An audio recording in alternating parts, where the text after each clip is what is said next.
Welcome to the Small Business Surgeon Podcast, the show where we dissect the businesses of top producers, examine their growth strategies, and share with you the bare bones of their success. I am your host, Samuel Smith, and I'm glad you're here. Let's operate.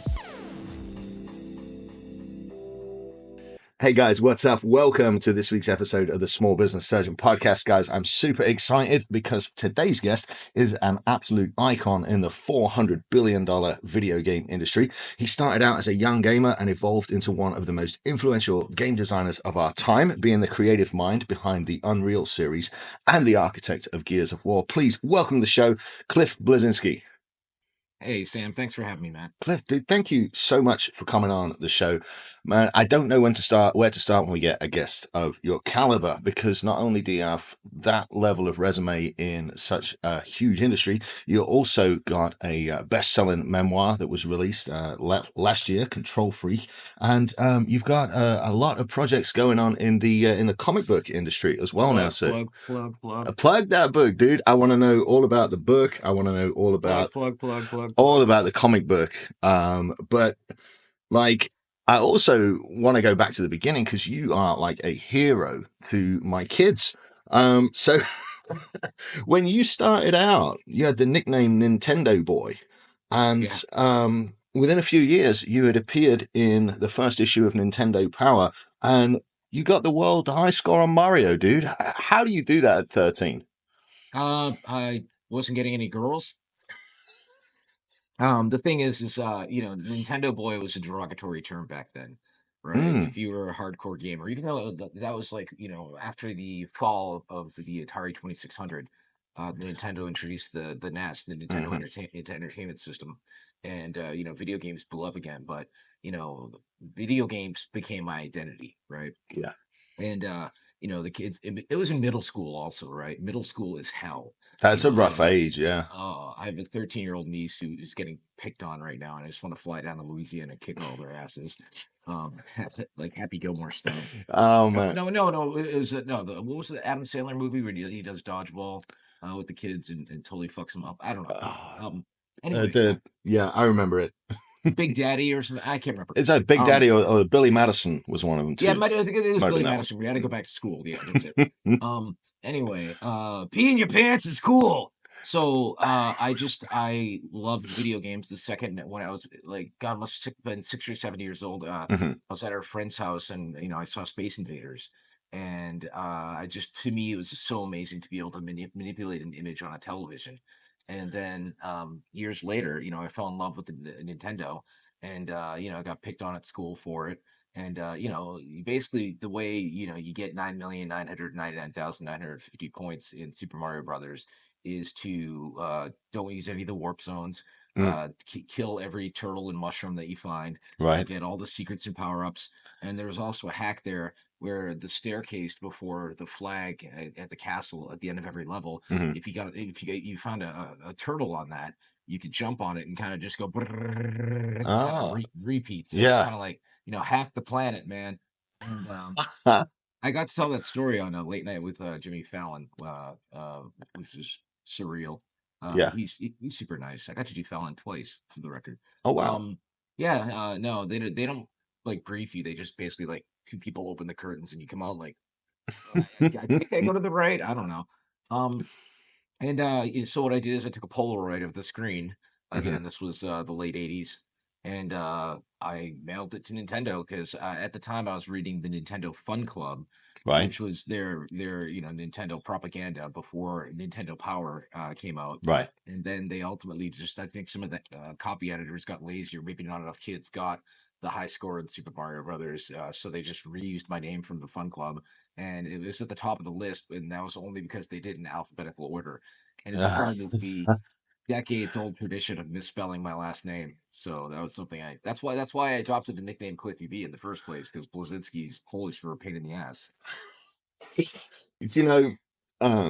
My Nina, she's Polish, and I knew I was going to keep her, but there was about a 6-month period that it took me to actually learn to spell and pronounce her surname. So I can understand the whole Cliffy B thing. It makes a lot of sense. Yeah, it's Kazarowski, right? Yeah, exactly. But try spelling that. Yeah. No, I mean that's the thing is I saw a meme the other day that was saying like, what hello is in like, English and German and Spanish and then Russian. It's like, right? Um, but yeah, Yeah. no, it's us Poles got to stick together because when I was coming up, there were so many jokes that Polish people were dumb for some reason. I don't know. That went viral before virality was a thing. It's like, how did the Polish submarine fail? Because they put screen doors on it. Like stupid jokes like that, right? And it's just like, okay, dude. Like, I think there's always a racial joke with a class of whites lower than you. In Europe, it was the Irish. When I got to Texas, it was definitely the Polish, and there's a well, lot of Polish. there's always can I swear by the way? Absolutely, yeah. There's always two setups with every country. The one that thinks they're superior and they think the other country is a bunch of pig fuckers or sheep fuckers, Yeah, right? yeah, yeah, yeah, So yeah. Australia, New Zealand, America, Canada, England and Ireland, Yeah, or Scotland, right? Like yeah, parts of Europe with Kazakhstan and all we, that. we we embrace the sheep fucker side of things, and we make jokes about Velcro gloves and backing them up to a cliff, because they'll always push back. So, Because they're like, bad to the bone. something like that. I mean, never fucked a sheep though, man. I mean, I've had a few dogs in my time, but never a sheep. All right, we can scrub that. uh, Scott, Nothing gets scrubbed, by the way. yeah, fair enough. I can handle it. Hmm. I actually have been trying stand-up comedy lately. I saw that on your Twitter. That's on my list of things to talk about, dude. We can go there an hour later. Let's go. Tell me about stand up, man. Like, It's fucking hard. it's got to be I terrifying. I have Like, no problem being in front of a crowd. I did a keynote at PAX East in Boston in front of like 5,000 people.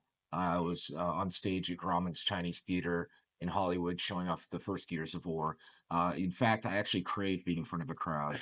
As Lady Gaga says, I live for the applause. it's And so much I do fun. I do karaoke like once or twice a week, Hmm. but stand up is a whole different beast. And what I've been doing is I've done open mics about 12 times. Hmm. I bombed about 10 of those times. And that's the thing, as Aerosmith said in Dream On, you got to lose to know how to win. But And absolutely. there's a Jerry Seinfeld film called Comedian Hmm. where he explains how like, like famous comedians will just show up at the Comedy Cellar on a random Wednesday and do a test, 5 to 10 minute set Hmm. and see what lands. And the thing that I found, one of the biggest difficulties I found with doing stand up is with open mics, it's usually, I'm a D-list celebrity in a D-list town, right? A lot of people know who I am. Right. And I'm doing this for fun, not because I have to. I'm not even hoping to make a career out of it. Hmm. Last thing I want to do is be, taking Spirit Airlines to stay in a Best Western in Boise, And well, the thing is, you go to these open mics, and it's a lot of these jaded stand-up comedians have been doing this for a while, and they're like, and it's like you can't tell which jokes land. Right. And I think one of the when people have spent $10 to $15 to get into an establishment, they have a sunk cost, Hmm. right? And they're incentivized. And there's usually a 2 drink minimum, Right. or it doesn't even have to be alcohol. It could be whatever. Like just but they're encouraged to laugh. They want to laugh. Um, and the thing is, one of the very first times I did it, I talked too much about butt stuff, and I think I lost the crowd when I said, I don't trust anybody that doesn't read, swear, or eat ass." And I said, "I eat my wife's ass every day like we're in a human centipede," and I think that might have been a little bit over the line. I mean, it makes a point. It Eh, just. you know, it's one of those things that there's a reason I never get sick. But the thing is comedy. I've a tattoo on my left arm from a Jimmy Valvano was a famous college hoops coach in North Carolina who died of cancer. And a month before he died, he did a speech at the ESPY Awards where he said, if you do three things every day, laugh, think, cry, do that 7 days a week, you're living a good life. And that's kind of been my mantra, Yeah. and I like to, and the other one I have on my right arm is the Michelangelo quote, I am still learning. And I love learning new industries. It's like one of my many addictions. Oh, we'll get along well, dude. One of my mantras is, that like you've got to be a lifelong learner, and education doesn't stop at school. That's kind of where it starts. I'm a college dropout. I was working on Jazz Jackrabbit in '94. That hit, and I got my first check for $5,000 from that, which was a lot of money for a 19-year-old kid back then. Yeah, for real. And it was one of those things that I was like, fuck this. I don't need to, go to college. Like I'm just gonna make more video games. Dude. And then that's the thing is, I was a big fan of listening to Ice-T's music at the time. Mhm. His hip hop before he transitioned to body count. And in New Jack City, he had a line, I had nothing and I wanted it, you had everything and you flaunted it. And I would replace certain lyrics in his raps with, instead of the rap game, I say video game, Mhm. and the whole hustle, New Jack Hustler, right? And the irony is that many years later, I wound up through a connection casting him in Gears of War 3 as a character named Griffin, Mhm. and then he and I became friends. And it's funny because when he and I actually started talking, he was playing games like Unreal and Unreal Tournament while he was working on his hip hop albums. So it was very Ouroboros. Yeah. The Yeah. circle is complete, and his wife Coco is sweet and wonderful and lovely. And he's just been at it, for years. He's the OG man. He really is. Yeah, one of the Total badass. Yo, what's up? Look at the ass and the Coco's good ass the size of a basket. you don't often hear that Ouroboros term used. It's the snake eating its own tail going round and round, completing the Yeah, yeah. circle. I mean, it's so funny. They say never meet your heroes, but 90% of the celebrities that I've met and hung out with have been extremely cool. Mm. So That maybe that it's because maybe because I kind of over the years I've learned how to kind of talk to them. Like it's like if yeah, I met Gary Coleman mhm. at RIP at E3 many years ago. And the last thing you want to say to somebody like that is like try to get them to say their catchphrase and like, what Oh. you talk about, Willis? Like, it's kind of like with me with the success of Gears of War. Mhm. um, I'd complain like on Twitter. I'm not calling it X because Elon Musk is a douche. I'd be like, "Oh, the line at Starbucks is really long," and somebody would inevitably reply, "Maybe you should chainsaw them." I'm like, and I that's the mean, thing, it's got to be expected, though. Really, Oh, to it is. to. It is. One of my friends is John Romero, who created the first person shooter genre with John Carmack, Mhm. in the heyday of id Software. And the thing is what he does is he still does like deathmatch in Doom, in Quake, and God, he those games are does. so much fun. Oh, they're amazing. What he does is he has this technique where he reminds people of his past and his history so Mhm. they know who he is, while simultaneously leading them towards his current projects and his future. And that's the thing is, you shouldn't run from your past. Like I'm a huge Buffy the Vampire Slayer fan. Somehow became friends with Seth Green. I don't know how that happened. Mhm. Super super cool dude. And I just had the biggest crush on Sarah Michelle Gellar, like this Mhm. strong suffering female protagonist, and she's beautiful. We all My had a wife, crush on Buffy. well, All of us, the like, thing I yeah. learned years later is, my wife looks just like her, and I'm like, oh, it's all coming together now. And that's the thing is, I followed her on Twitter, and she would never really acknowledge much of her past work. She just talked Mhm. about this food stirs thing that she had going on, and I'm like, okay, I know you have a new thing, but like, you got to be like, when the Gears of War E-Day trailer dropped, I quote tweeted it because I thought the trailer was fantastic. I think it's a great direction for the franchise, and Right. I gave it my two thumbs up, and I was like, they don't need me to consult. I think they have a handle on things.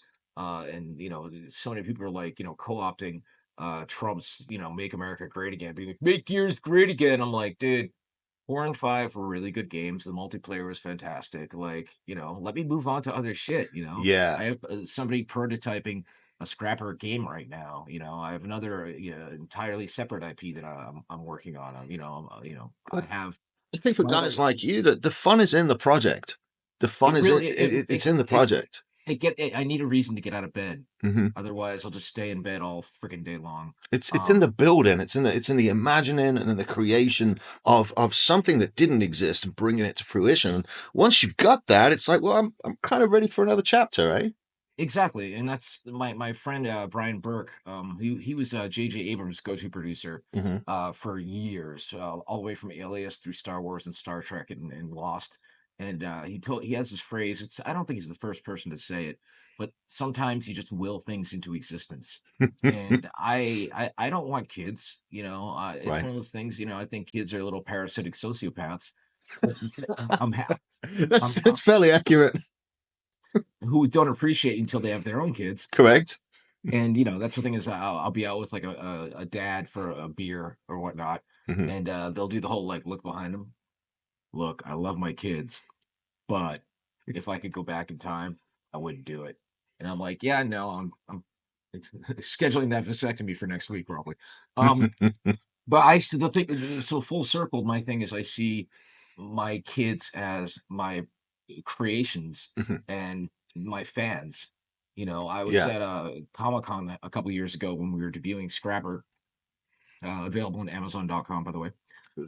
And the thing is, this I was doing a signing with my writing partner Alex DeCampi, Hmm. and this woman who must have been like 50 plus comes up to the table, and she's in tears, and she wanted me to sign on her copy of Gears, and she's like, "Gears of War saved my life," and I start crying, and then I'm like, "Oh my God, do you want a hug?" And she's like, "Yeah," and I gave her a hug, and like that moment, and the tattoos that people would get, and the stories about how they met their Hmm. spouse playing online in one of the games that I've made, that's really what I live for. And that's the thing is, what do I like in life? I like sleep, I like travel, I like sex, I like alcohol, I like pop culture and TV and film, I like reading, I like going out. And it's like, okay, what things aren't going to work there if you have kids? I'm going to be at a little league game on a Tuesday night with husbands talking about how their wives won't go down on them anymore. Like that's not me. Oh my God, there's so much to unpack there. There's so many things, so many things. Hey, you know what? For every parent that's miserable, there's some that are awesome. Like my older brother has two amazing kids. I love being an uncle to those kids. My wife's older brother is married to a wonderful, very badass type A mother. She has three amazing kids. But there's a lot of fuck ups out there, and Yes, there is. I'm self-aware enough to know who I am, what I like to do, and yeah, I'm good. Yeah, It's the it's thing is not for everyone.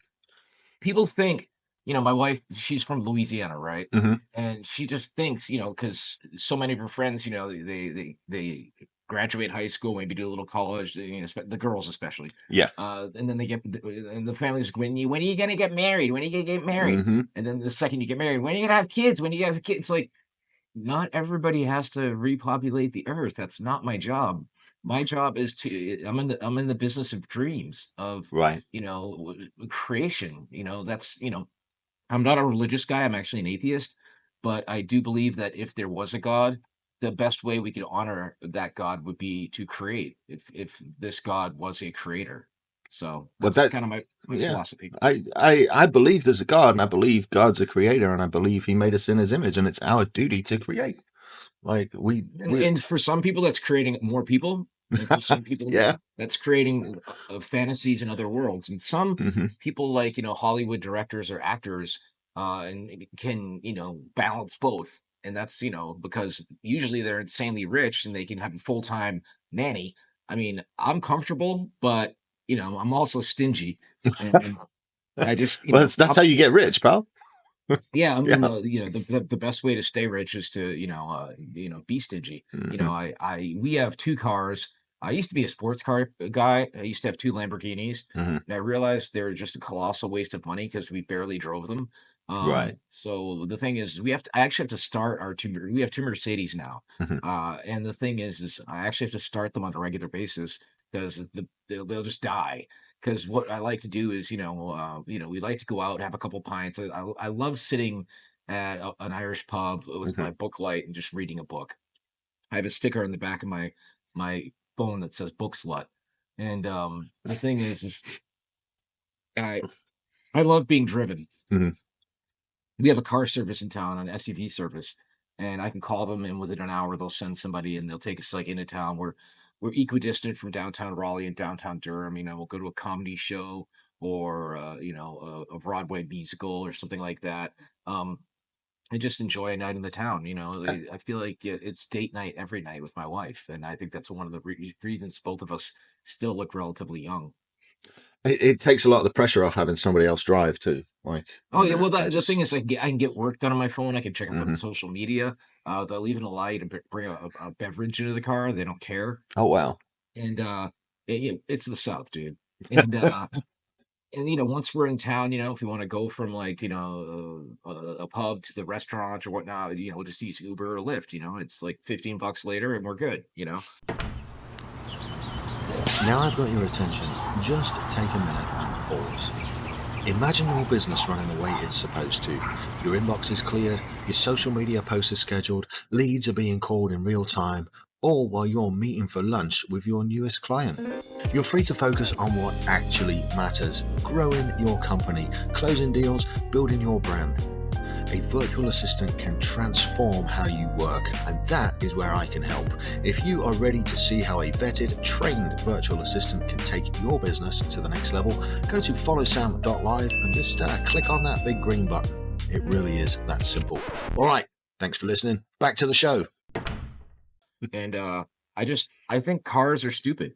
I think driving is stupid. I think it's a fundamentally flawed system that, you are literally taking this multi-ton vehicle filled with explosives and you're counting on a person being either sober or not distracted and or not senile. And okay, we're gonna paint these lines in the road. We're just gonna hope that you stay in the lines. Then we're gonna have these lights, and we hope you just stop at these lights.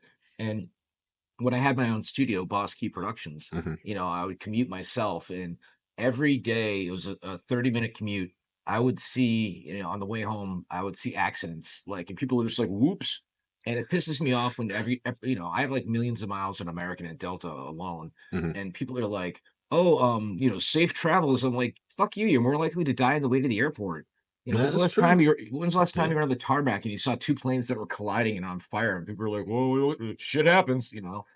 So human beings are not logical creatures. They're like, well, when I'm on a plane, I'm not in control. I'm like, yeah, well, when you're in a car, you're not in control of all the other idiots on the road around you. Like, Yeah, that's very true. That's very true.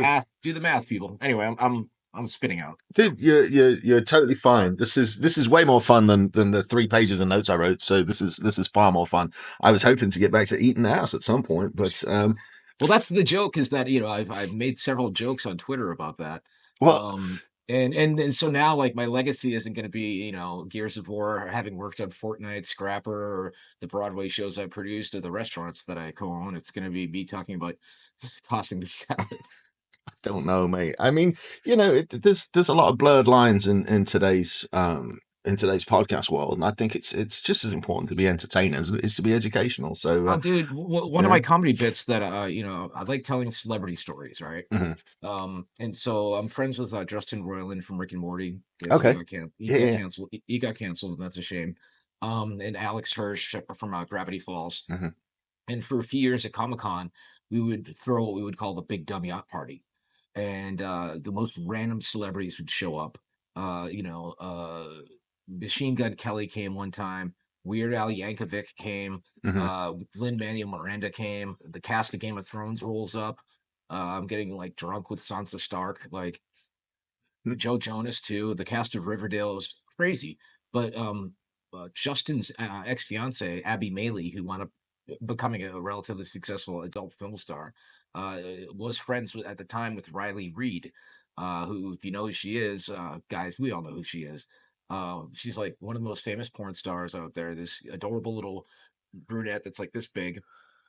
And I only watch the MILFs and the matures. Like I'm into older ladies. I watch everything, dude. Um, But it's like boozing. You gotta moderate it.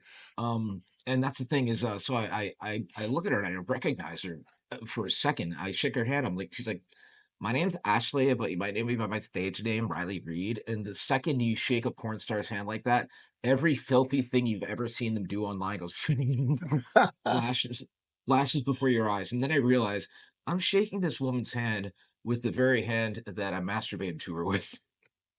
That's quite the achievement there. And then Yeah. my wife's like, "How do you know her?" I'm like, "We'll talk." And then I realized that she was like, like bouncing around the party, and then we all realized she wasn't wearing any underwear. And I'm like, "We've all seen it, Riley. You can tuck it away now." I wouldn't know where to put my face right there. That's probably why I avoided those type of parties, you know. It was like a weird swinger party. It's just, and it wasn't just celebrities that we would show up. It was cosplayers and Mhm. game developers. Basically, our rule was, anybody who's done something cool or interesting in their life and can be like, bring good conversation to the table. Like athletes, things like that. Yeah. And we had a photo booth there, and Weird Al kept photo bombing everybody, and it was a good time. Like Jessica Negri came. I don't know if you know her. She's like one of the most famous cosplayers on the planet. Mm-mm. She's No. super sweet. And she does like the spicy content, as the kids say, but Right, she right. also just makes these insane costumes. She's really really fucking good at it. Super cool. And it became a tradition where we'd have a photo booth, and she'd get in the photo booth, and she'd go behind my wife and grab her boobs for a picture. And so, on Jess Negri's Instagram, she's got like a bazillion followers. Hmm. Anytime she post a photo of her like butt, like like in like a thong or whatever, I just comment "butt" in all caps. And it was so hilarious because people would try and like bust me. They'd like tag Lauren in it, my wife, and I'm like, dude, this is a girl that comes to our parties and grabs my wife's boobs. Like, we're friends. Like, you're not gonna bust me. Like, get over yourself. Um, yeah. That's anyway. That just went. So yes, back to small businesses. It's all good, man. I missed out on that life. But you know, I was busy doing the other stuff. Nina said she said you would have just killed it in LA in your early 20s, and the only thing I would have killed in LA in the early 20s would be on myself. I would have drank far too much. Yeah, well, that's the Like, thing is, I'm a big fan of the musician Butch Walker. mm, His actual music isn't that well known, but it's all fantastic, and he's produced for like Avril Lavigne and other famous artists. And the thing is he has a line in one of his songs: got to get out of Los Angeles, got to get Los Angeles out of me." hmm. Yeah, And that's the yeah. thing is, in LA, I used to be represented by Ophir Lupu when he was at CAA and then later UTA. Hmm. And he would say he'd be at a bar in LA and a girl would be talking to him, and then she'd do the whole like look behind him for somebody more important to talk to or somebody famous, Hmm. right? And Yeah, it's one big, celebrity climbing thing. And my thing about LA is I love to visit, and that's, and whenever we go there, we stay at the Ritz in yeah. Marina Del Rey, because it's, of course it's nice, but because it's close to the goddamn airport. It's just like, I remember, back I had a rental car. I'm on the 10 in traffic with my wife. I'm like, this is LA, hon. Like the guy says in Pretty Woman, "Welcome to Hollywood. Everybody got a dream. What's your dream?" Right? And Yeah, I'm like, yeah. isn't this glamorous? But I used to be friends with the guy who owned and ran Legendary Pictures, so I got to bring my little small town Louisiana girl to some movie premieres at the Kodak Theater. I got to go to the premiere of Pacific Rim. I Um, remember that one. Yeah. yeah, got to go to the premiere of The Hangover. I brought my friend Jade Raymond to that. She was the producer on Assassin's Creed. Super sweet, wonderful woman. And that's the thing is, I like going into like those scenarios, Hmm. dipping in and getting the fuck back to my little southern town. Yeah, And yeah. I'm like like I said, I'm a mini celebrity in Raleigh. Like I was voting yesterday, and the guy who's handing me my ballot, I was like, "I hope you're having a good day." He's like, "Well, I'd be having a better day if I was you." And I'm like, "The fuck?" Because the second I walk, he didn't see my ID or anything yet. He just like, "Hey, Cliff." I'm like, "I haven't met this guy any time in my Mhm. life. This is fucking weird."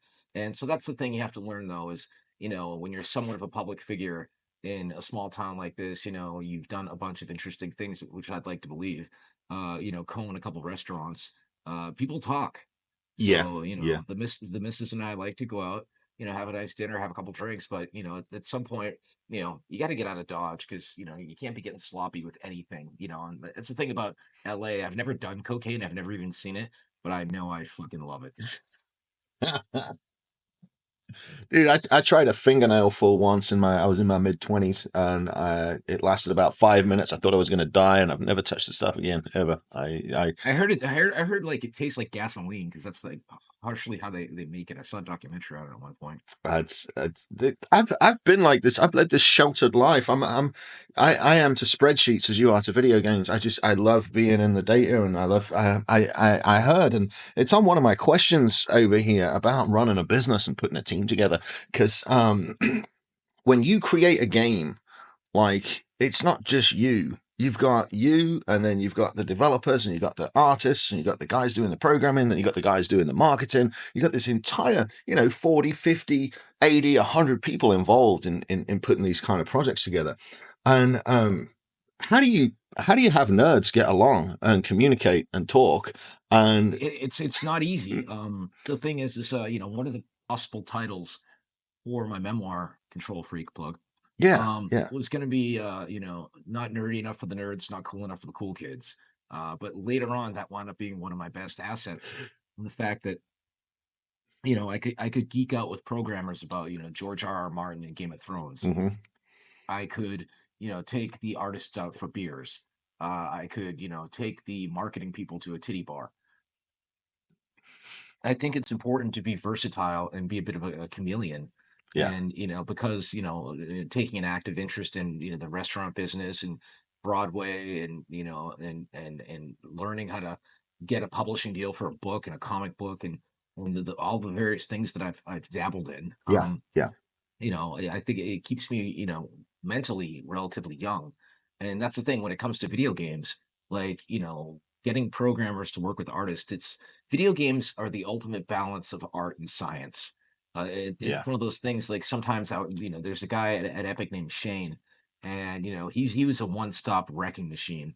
He could script AI, he could draw, he could do textures, he could model, he could animate, and he was really really rare. And the kicker was he was a guy out of Birmingham, Alabama, and he seemed kind of like a good old Southern boy, but he's brilliant. And those guys are unicorns. Right. And but he was my office mate for years.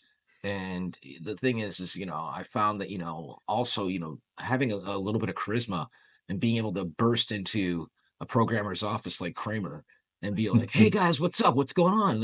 You got anything cool to show me?" And I called it shoulder surfing. And That's they'd a good show me strategy. something. Yeah. Yeah, well, they'd be like, "I got this going on." I'm like, "Oh, what if you, to an artist?" I'm like, "Well, that character looks really cool, but what if you gave her like a band-aid on her face like Nelly?" Like, and that's the whole saying about there's this book that screenwriters hate called Save the Cat, Hmm. right? And it's kind of like, the giving the blueprint for how to write, a good story and a screenplay. Hmm. And the thing is, there's no real blueprint, but there's certain truths in it. Like, give a character an eye patch and a limp, like stuff that, makes them memorable, that makes them Yeah. stand out. And that's the thing about, entertainment in general.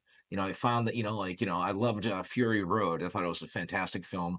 I love Furiosa in spite of the fact that it didn't do that well. I think Anya Taylor-Joy is utterly amazing.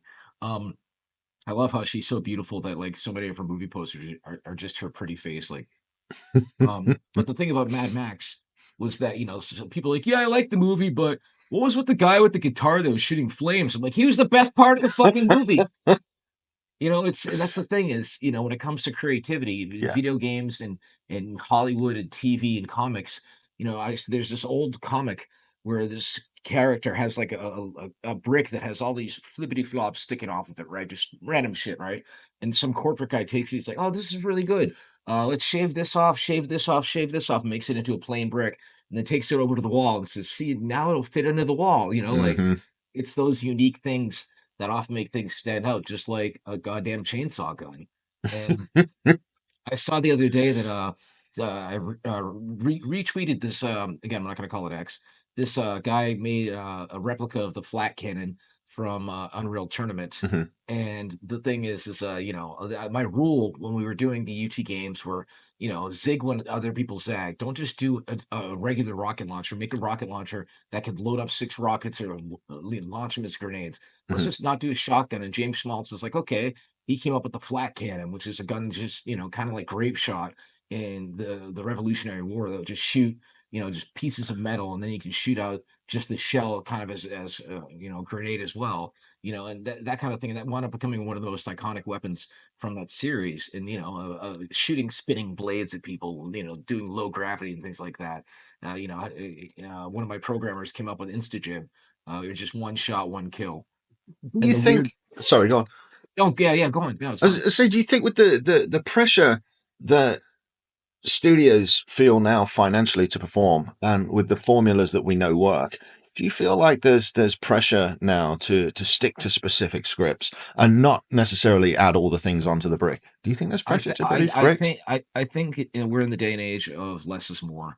Hmm. And I think, Ubisoft talking about we're doing quadruple A games and things like that. Having had my own video game studio, about 75 people for 3.5 years, I can tell you all I see is the numbers on the screen. They're doing the Hydra style of game development where there's multiple studios Yeah. working on it. And, I've seen firsthand how, this industry can ruin families. I've known game developers who've killed themselves. Hmm. I've known ones who've had panic attacks at their desks.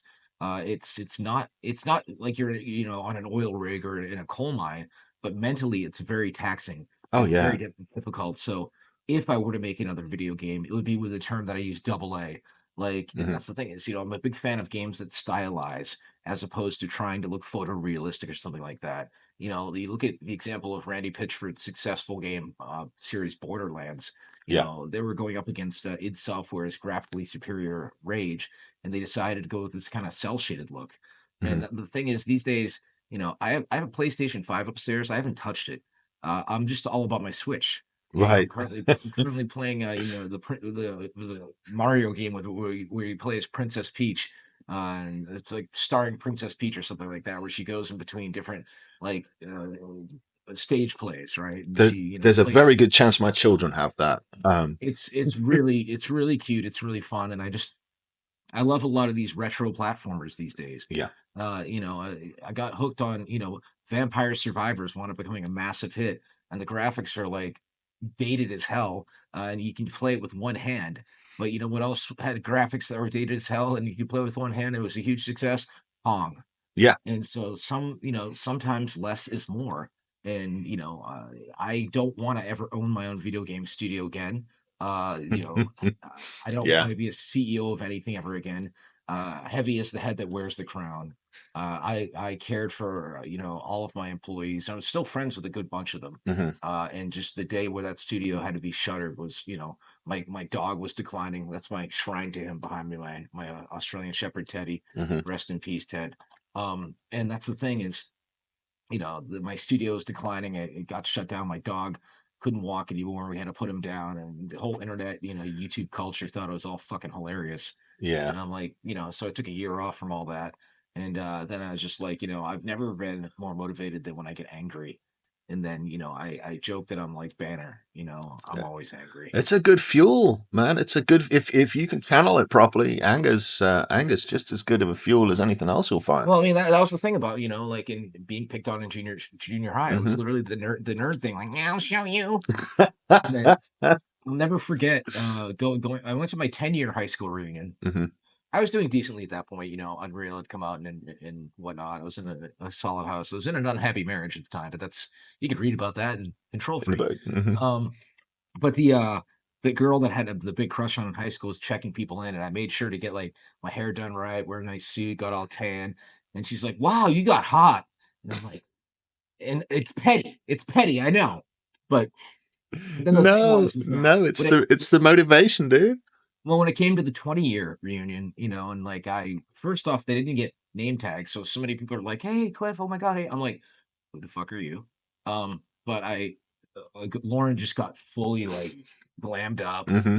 wore a beautiful dress. I roll up with a driver in an SUV. I'm wearing a nice suit. I'm just like, like, and it just, I'm not going to go to my 30. I think it already passed, but I'm Hmm. like, at some point, you use a little bit of the "I'll show you" energy, but then you have to do it for you. Any endeavors you get involved with, like Yeah. that's like a good catapult to get started with. But then you get addicted to, the applause, people getting tattoos of your work. the money, Yeah. Yeah. and it's we want the money, Lebowski. Greatest American film ever made. Um, that was actually my Halloween outfit. I Was I was saw that. Yeah. Did you I just was carry the rug with you? yeah, yeah, yeah. Hey, tie the room together, man. It will. Every room you go in.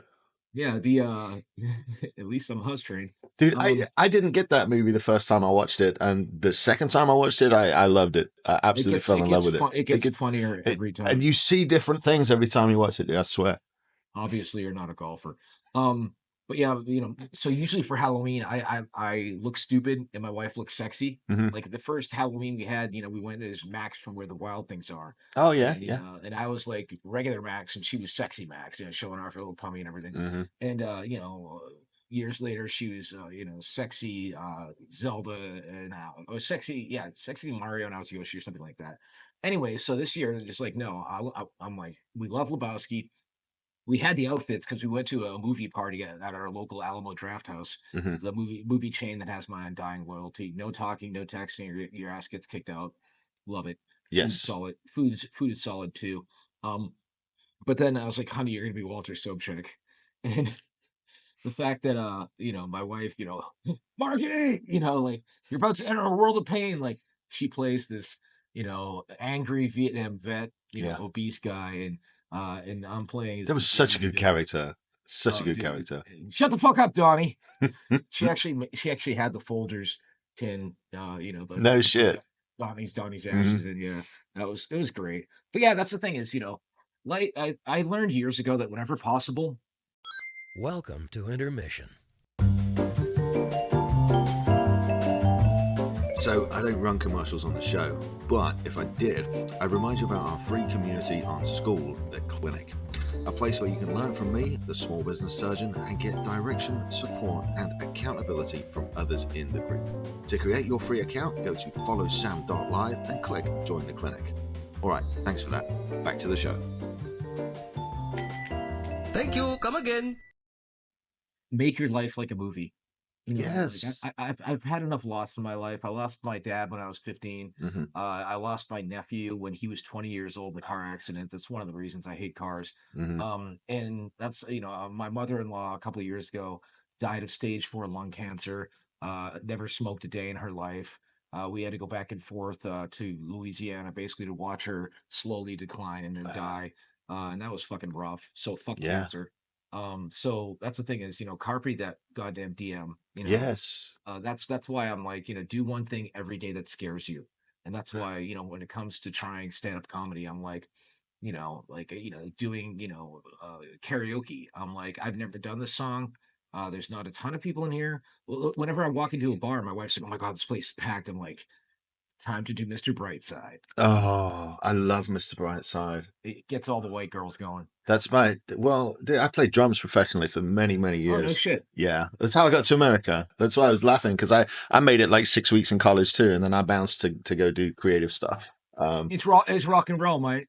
It was wonderful. Like I Well, don't, drummers are like the backbone. They're the metronome for the band. like dude, if what I would do to go have a career in music again, and the thing with the businesses and everything I do now, it's all working towards retiring as a musician. Like that's Yeah. that's that's my ultimate goal. I love entertaining. I love playing music, love being a part of that. But Mr. Bright, As I said, as Lady Gaga says, I live for the applause. And so I'm friends with our local karaoke host. So at my beer garden every Monday, mhm. we do karaoke. And the host, this guy Steve, he's really good. He's a good karaoke host. Doesn't make it about them. Like he'll start off with his first song to kind of warm the crowd up, Mhm. and then he does it in kind of like 3 acts. And I'll do like 2 songs, but if the place is packed, I'm like, I'll just let the people sing, and I give out glow sticks. I give people stickers if they sing that say karaoke champ and things like that. And I walk up to people, I'm like, hey, are you gonna sing? And they're like, oh, just like, oh my God, I couldn't. And I'm like, life's too short is what I tell them, because there's always It's so much there, fun. Singing's there's always singing's fun. There's always I never right. There's always that scene in the movie where the girl's like going through a breakup or something, Hmm. lost her job, and her girlfriends take her out, and she does karaoke, and she's all the mic always has feedback when she Yep. grabs it, Hmm. and then she starts off all meek, and then starts singing the Spice Girls or some shit. And what this guy does is he's like let's do group songs, and he gets me to lead, and he turns the monitor around, and I'm like, hey, let's get some people up here. And he hands out the mics and we all just sing together. And some of the people who are too shy to do it by Yeah. themselves come up. And that's the kind of leadership that I enjoy. Hmm. Not being the CEO looking at the spreadsheet of the budget of a quadruple A game and seeing it tick down every month Yeah.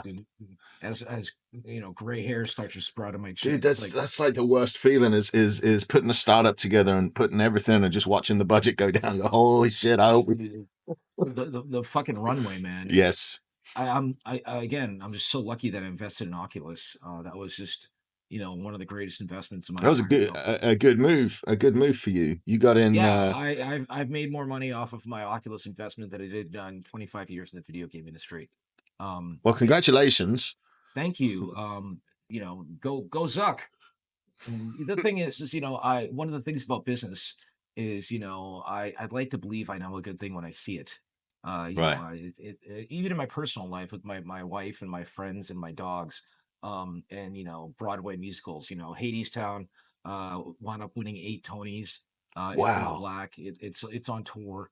It's a wonderful, wonderful musical. If you haven't had a chance to see it, it's the story of Orpheus, Eurydice, Hades, and Persephone, Oh kind of told wow, by this like jazzy, folksy kind of New Orleans vibe. Music done by Anais Mitchell.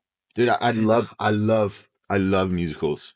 But I struggle to listen to them. But I love to go watch them. I love to go see them. But like, yeah, it depends on the show for me. Like, mhm. I was a drama nerd in high school. I hung out with the drama nerds. I was banging the drum. I got comedy and tragedy right here. Oh, I see that. Yeah. Yeah, one of my random person at a bar was like, I love Motley Crue also. I'm like, okay. But who But doesn't love Motley Crue, eh? well, I encourage everybody to get, their kids involved in the arts. Yes.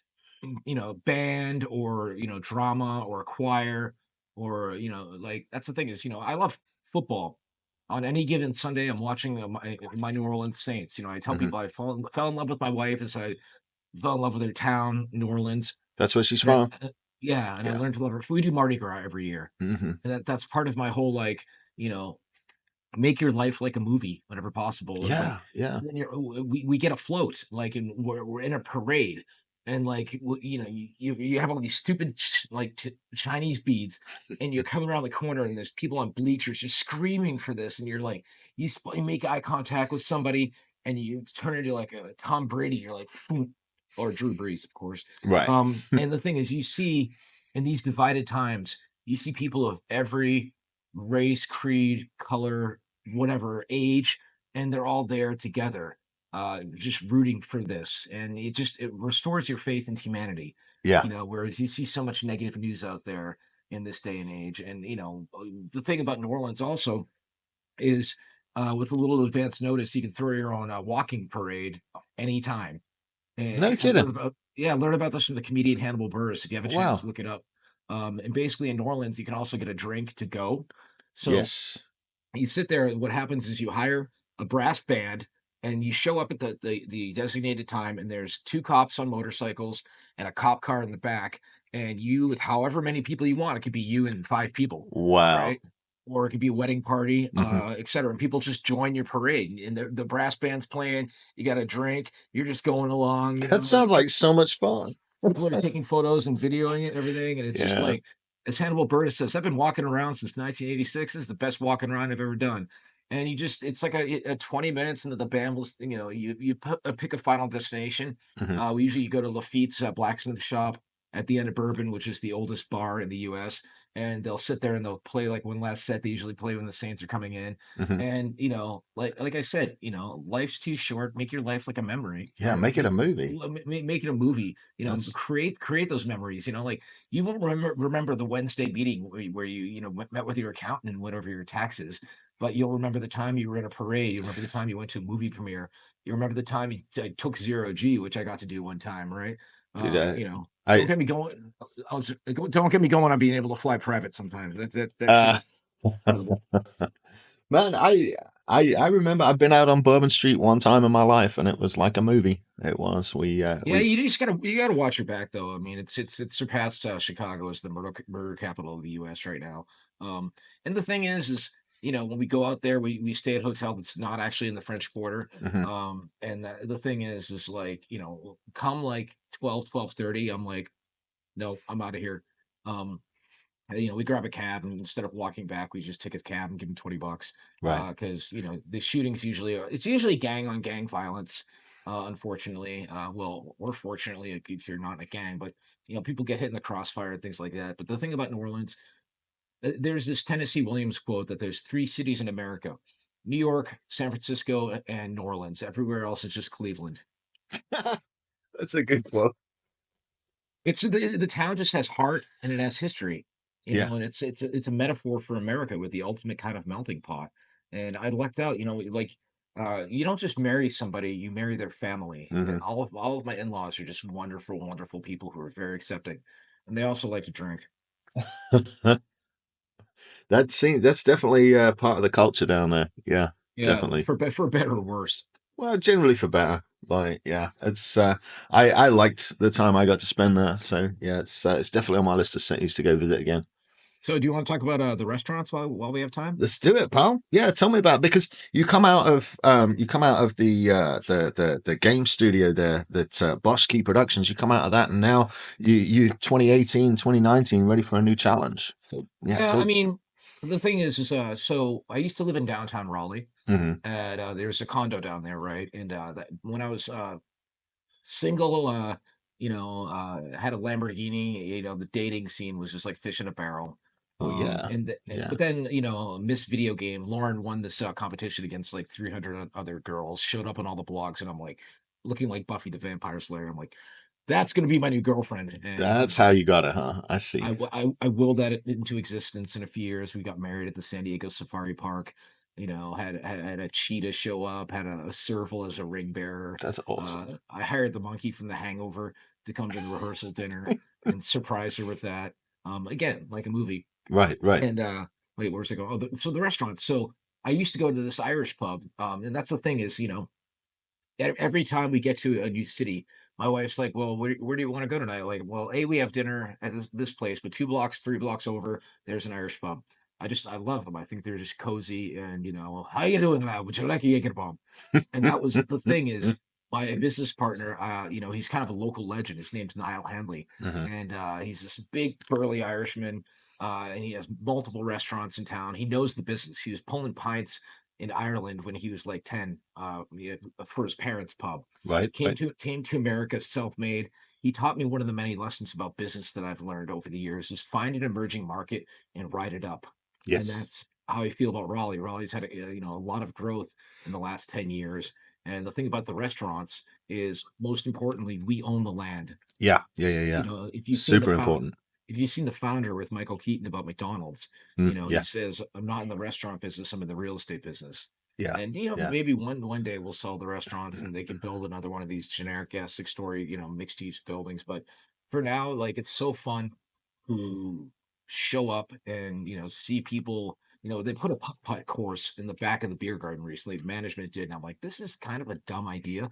I roll up and there's like a gaggle of yuppies back there in their khaki shorts, putt-putting and then getting drinks and getting pretzels, and I'm like, holy shit, you guys were right. Yeah, Okay. Um, like about 5 years ago, they did that to a bar here, and everyone said, "Oh, it's not going to work," and then boom, it was just slammed constantly. Little putt putt, little beanbag tossing Yeah, yeah, outdoor, yeah. They and call it it's cornhole. They call that it cornhole and that's it. stuff. Yeah, Yeah, yeah, yeah, the yeah. foosball machine and Hmm. all that stuff, right?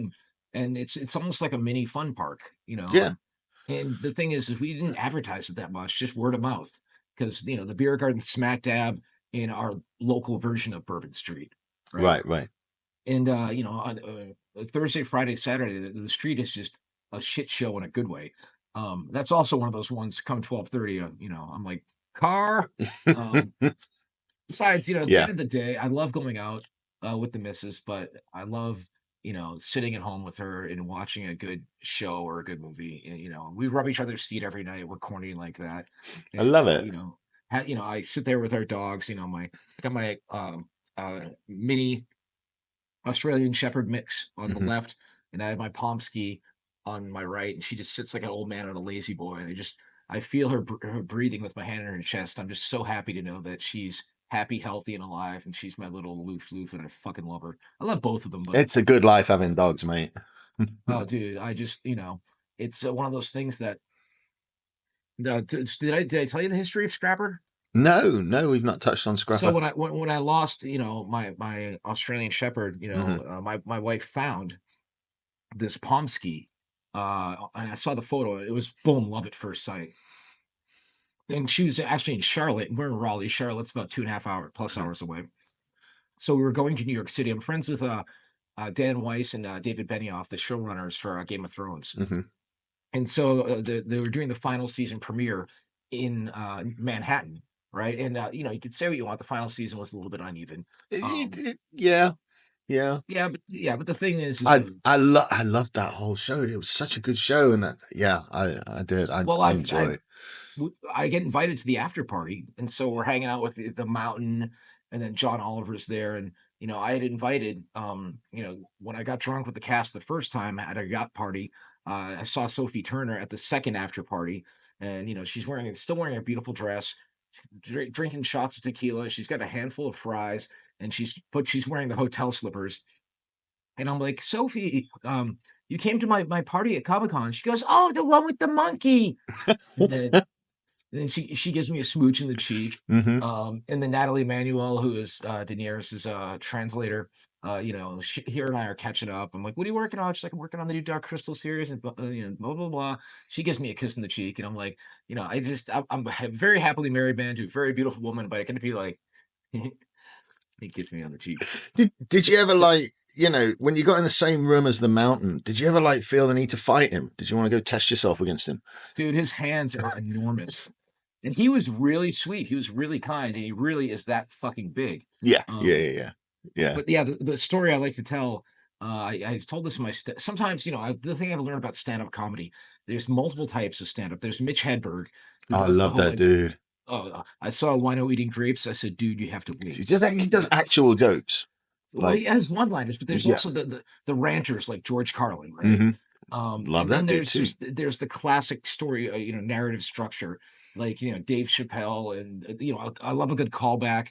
Hmm. Look at Matt Rife; his crowd work is Yeah, outstanding. yeah. I love it when you see comedians shut down hecklers because you got Brenda in the back who's had 6 Coronas versus this person who's on stage who does this, Profession. Yeah, six. Like you're yeah. not going to win. The Jim, crowd paid. Jimmy Carr, man. Jimmy Carr. The crowd didn't pay to hear you, woman. The crowd paid to see this person, and they're Yes, on their yes. side. Uh-huh. Um, you can say what you want about Joe Rogan, but I've done his podcast 3 times, and I went and saw him in Charlotte, and it's so funny because this dude comes up with a copy of one of Joe's CDs. Again, this was years ago, Hmm. and a copy of Gears, and Joe's signing the CD. I'm kind of signing the copy of Gears, but Joe had a heckler, and he looks at the guy, and he goes, "Is that your girl with you?" And he's like, "Yeah," and he looks at, he goes, "Hey, sweetheart, do you have to work?" And she goes, "Yeah."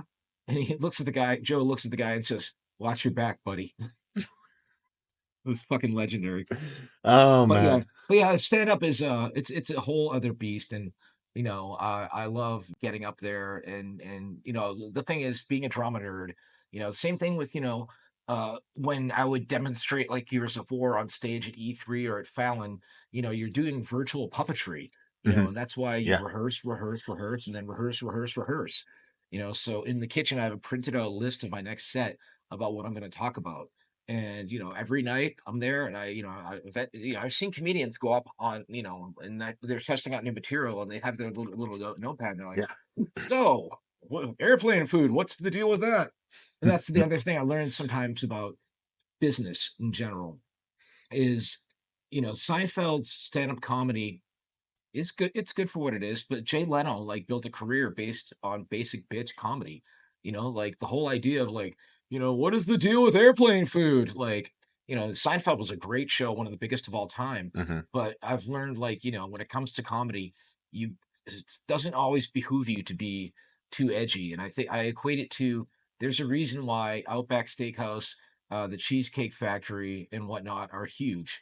as opposed to, you know, like as amazing as like a Nobu or Mr. Chow's Hmm. are, you know, those are higher end, but your average muggle can't afford them and wouldn't appreciate it. Hmm. So sometimes you have to be like, you know, I'm Tim the Toolman Taylor, and the muggles eat it up. You got to play to the crowd, man. Yeah, You really do, but yeah. I fucking love Bill Burr. Um, Like y- the tips you get for playing Freebird and for playing, you know, the Journey song or the Don't Stop Believing, and the tips you get, like the $100 songs, you got to play yeah, them. same thing with when we do. I get the people going when I do Before He Cheats by Carrie Underwood. That and Mr. Brightside, are, you know, Dude, if two. if she was a dude, she'd be arrested for that song. Yeah, right. Like just went and committed domestic violence and sang about it. That chick, She's that woman scares me. I think she's still totally stunning. Um, but yeah, it's a good song though. But yeah, basically it's kind of like the whole like, you know, yeah, I'm gonna destroy all your property and then burn down your house. I'm gonna go full Left Eye in her ass, you know. And all he did was shoot a game of pool with the girl. That's the thing, right? Like, did he cheat? Did he actually cheat? Probably, I mean, What are you? Are you a precog like from Minority Report? Like, I mean, let's be fair, dude. If you're shooting a game of pool with a girl, the chances are you're trying to cheat. well, some guys in their relationships are weird about their friendships with women. I've learned over the years, like, you know, if there's a girl that I became friends with, often attractive, to just be friends with her. Hmm. Because here's the thing is if you're single, they're a good wing person that could vouch for you if you want to talk to another girl. You Yeah. know, that means you're not some weird creeper being like, hey, what's your sign? And that's the thing is when I first started seeing my wife and she came to Raleigh and she met a bunch of the girls I was friends with, she's like, why are you friends with all these pretty girls? I'm like, because they help me get dates. Like, hello. And that's the thing is, you know, you heard things about like, you know, Ninja follows me on Twitter. I respect the hell out of him and his hustle over the years. The Hmm. dude's got a fuck ton of money, but he did this whole thing where like he wouldn't stream with girls that aren't his wife. And I'm like, okay, if that's your opinion, I get it and respect it, but I think it's kind of a little bit weird, you know? Uh, I don't know. I stay out of that stuff, man. I got one goal for me now. Oh, She's. Lauren's my forever person, and I Hmm. absolutely know that. But she has guy friends. We have girlfriends. Like, you know, like, and the thing is, we know each other's passwords to all of our shit. Hmm. You know, we never feel the need to use it, and Right. we're together nearly 24/7. You know, she's my forever person. Dude, I think once you find that partner in crime that you can do everything with, I think that the need to be talking to other people just completely stops, you know? Well, the thing is, I love it. Like, you know, I'll go to the bathroom at a bar and I'll, you know, find some random douche nozzle comes up to her, and I'm like, "Good luck, dude."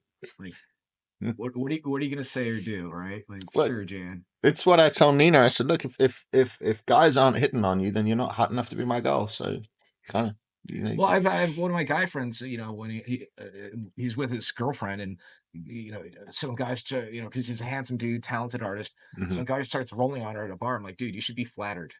Hmm. Like, you know, but that's the thing is, you know, as Chris Rock says, going back to comedy in one of his bits, if a guy's being nice to you, he's offering you dick.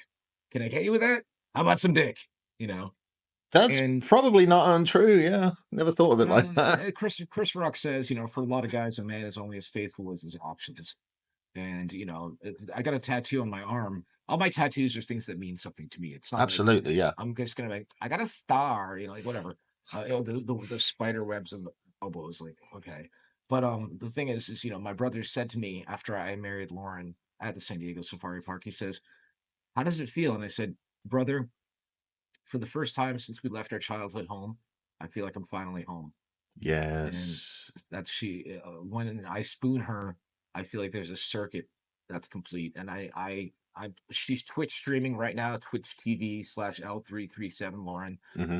I just got her 2 dozen roses today with a note that says, "I'm so proud of you for putting yourself out there." Especially as a woman being online, Dude, that's that's awesome. tricky because dudes, you know, you get these incels behind their keyboard Yeah. saying me while they're furiously masturbating to hentai. Um, and that's the thing is, you know, I will support her in any endeavor she does, and she will support me with anything that I do. And you know, after my studio imploded, and you know, I was so depressed for a year Hmm. after that and my dog, and you know, I was approached to co-produce Hades Town, and she made me this shirt. And I was like, is this really going to go anywhere? I don't know. Next thing I know, I'm in Radio City Music Hall watching it win the 8 Tonys. Dude, it's And incredible. I was like, fuck yeah. And I'm at the after party mingling with the cast. And Mm-hmm. it's a very moving show. I'd highly recommend it. And again, laugh, think, cry. If you can do that in your life and in business, I think you're doing well. Dude, man, I could talk to you for another hour, Cliff. Dude, we're right up against time. Before I let you go, man, I gotta, number one, thank you for coming on. It's been a very engaging talk and a little bit outside of the norm for my audience. So I'm sure they're gonna love it. For the guys that have enjoyed the show and want to follow you, what's the best way to engage with you and the best way to connect with you online? I'm on Twitter at the real Cliffy B. The real Cliffy B. Or X.com. Yeah, the real Cliffy B. And I did that because when Twitter first started blowing up, there were so many fake accounts. Yeah. I mean, I'm like, no, if there's somebody's gonna be talking about video games, pop culture, eating ass, it's gonna be me. God damn it. And then on Instagram, I'm at Dude Huge Tank. Okay. It's a long story, Dude Huge Tank. And I think I'm on Threads as well. And my public Facebook is just my name, Cliff Bleszinski. It's actually a funny story that, but I'll leave you with this. I married the first girl that I slept with, and needless to say, she's on her third marriage. So it's like, Taylor, maybe you're the problem. And it's so funny because this guy commented twice on my public Facebook, her third husband, and I'm like, okay, because I posted about the putt-putt at the beer garden. He's like, I don't want to go there and support you because I think you're a tool. And I'm like, A, you had to like my public Facebook, and B, you felt the need to type that, and C, I replied and I was like, I'm so happy I'm living rent free in your head. Man, I hope everybody reads my Facebook. I don't care, man. I want them to see. I want them to see all the stuff. The thing is, I'm somewhat of a public figure. Mm-hmm. So, but the thing is I've learned, over the years, to be mostly as transparent as you can be. One of the last lines in my book is Lauren pinches my butt and says, just be you. And I am me, and the internet sometimes thinks I'm a giant asshole, but I think I'm okay, dude. I just, talk about butt stuff too much. Dude, I like you just fine. I think we're going to get along well, dude. So thank you so much for coming and hanging out, dude. And if you want to come on again and I could put Nina on as well, we can do something like that down the road in the future, man. That'd be pretty good to have you two chatting it up. A threesome of conversation. A conversation only. Yeah, hit me up in like a month and we'll double back. All good, pal. Well, thank you so much for hanging out. And thank you, dude. We'll put all the links to your connections in our show notes. Thanks for having me, man. And say hey to Nina. I will. Thank you very much. Guys, that was Cliffy B, Cliff Bleszinski. If you liked his stuff, please run on over, show him some love, and follow him on his socials, and look out for his next projects, because this guy's been a truly amazing guest. All right, you'll be good this week, and I will see you in Friday Fire. All right, guys, that wraps up another episode of the Small Business Surgeon podcast. I hope that you have taken away some valuable insights from today's show. If you did and enjoyed it, be sure and hit that like and subscribe button and share this episode with someone who needs to hear it. And if you're serious about growing your business and you want to be a part of a community of like-minded entrepreneurs, just go to followsam.live and join our free group, The Clinic. All right, I'll see you next week.